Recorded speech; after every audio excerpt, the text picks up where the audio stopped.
So guys, dahil sa Valentine's ngayon, ayan, daming bulaklak na nagdidipana sa tabi. Ayan. Video mo ko, ako'y makadito. Ako, me. Hi. Hello!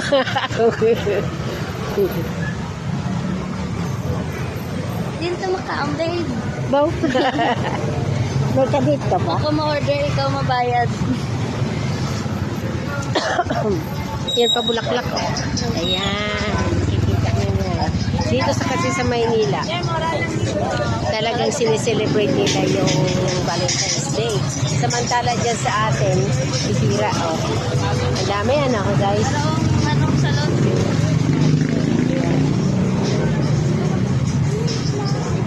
Sa din nasubong kambala sila. Andito kami ngayon sa Farmers, guys. Cubao. Cubao Arayat. Cubao Arayat pala. Farmers? Farmers to, ah. I-front mo ba?